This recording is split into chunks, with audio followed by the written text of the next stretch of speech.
Hello అండి, నేను Ashwini. Welcome to my channel. ఈరోజు రెసిపీ తీపికాజాలు చేసి చూపించబోతున్నాను. ఇది ఈజీగా చేసుకునే స్నాక్ ఐటమ్ అండి. ఎలా చేయాలో ఒకసారి చూసేద్దాం. ఇక్కడ ఒక కప్పు గోధుమ పిండి తీసుకున్నాను. అందులో తగినంత సాల్ట్ యాడ్ చేస్తున్నాను.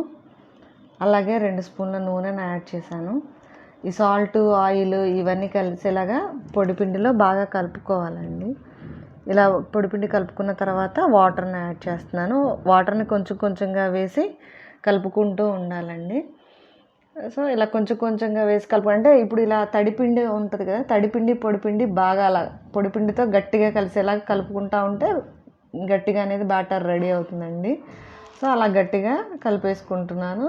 పూరీ పిండి మనం ఎలా అయితే మిక్స్ చేస్తామో సేమ్ అలా అనమాట. ఇలాగా పిండి మొత్తాన్ని బాగా కలుపుకోవాలండి. కలుపుకొని ఈ పిండి మిశ్రమాన్ని బాగా మర్దన చేసుకోవాలి. ఇలా మర్దన చేసుకోవడం వల్ల ఏంటంటే కాజాలు అవి బాగా పొంగుతాయండి. అందుకోసం ఇలా బాగా కలుపుకుంటున్నాను.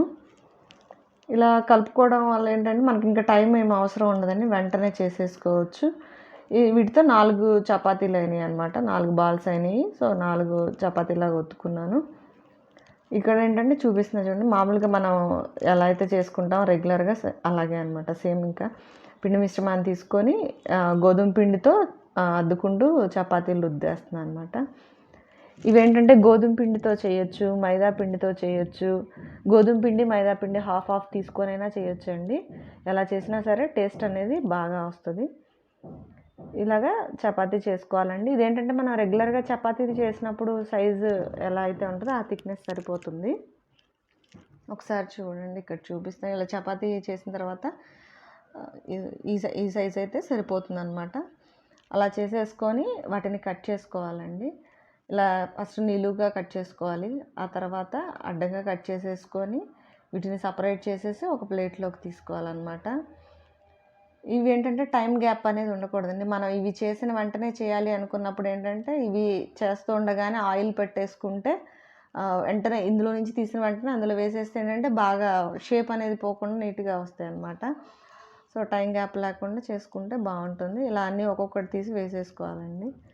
ఇలా వేసినప్పుడు ముద్దగా అయినా పర్వాలేదు, అవి నూనెలో వేయగానే విడిపోతాయి అన్నమాట. తర్వాత ఆయిల్ హీట్ చేసుకున్నాను. ఆయిల్ హీట్ అయిన తర్వాత రెడీ చేసి పెట్టుకున్న ఈ కాజాలని ఇందులో వేసేస్తున్నాను. ఇలా ముద్దగా అయినా పర్వాలేదు. ఒకసారి చూడండి, మొత్తం పూర్తిగా అన్నీ విడిపోతాయి అన్నమాట. ఇబ్బంది ఏమి ఉండదు. అదే టైం గ్యాప్ ఉంటే మాత్రం ఎలా వేసినా అలాగే ముద్దగా ఉండిపోతాయి అన్నమాట. సో ఇలా అన్ని వాటంతటా అవే విడిపోతాయండి. ఇలా వేయించుకోవాలి. 1 బై 1 నేను వేయించేసుకున్నాను. ఇవి వేగివి అని ఎలా తెలుస్తుంది అంటే ఆయిల్ పీల్చుకోవడం అనేది, అంటే బుడగలాగా పొంగుతూ ఉన్నది కదా, ఈ పొంగుతూ ఉన్నది ఆగిపోయింది అంటే ఇవి పూర్తిగా వేగినట్టు అనమాట. ఇలా రెడీ చేసి పెట్టుకున్నానండి. ఆ తర్వాత పాకం తీసుకుందాం ఒకసారి. ఇక్కడ ఒక పాన్ పెట్టేసుకొని అందులో 1 కప్పు బెల్లం యాడ్ చేశానండి. అందులో ఒక 1/2 కప్పు వాటర్ యాడ్ చేస్తున్నాను. యాడ్ చేసేసి పాకం రెడీ చేసుకోవాలన్నమాట. సేమ్ అండి, మనం ఇప్పుడు గోధుమ పిండి 1 కప్పు తీసుకున్నాం కాబట్టి బెల్లం 1 కప్పు తీసుకుంటున్నాను. సేమ్ ఎంత అయితే పిండి తీసుకున్నామో అంత క్వాంటిటీ బెల్లం తీసుకొని పాకం రెడీ చేసుకోవాలి. ముదురు పాకం పట్టుకోవాలండి. ముదురు పాకం పట్టుకుంటే ఏంటంటే కాజాలకి బాగా పట్టేస్తుంది. అంటే మనం పాకం తీసుకున్నప్పుడు ఉండలాగా వస్తుంది అనమాట. బాల్ లాగా వచ్చింది అంటే అది ముదురు పాకం అనమాట. ఒకసారి చూపిస్తాను.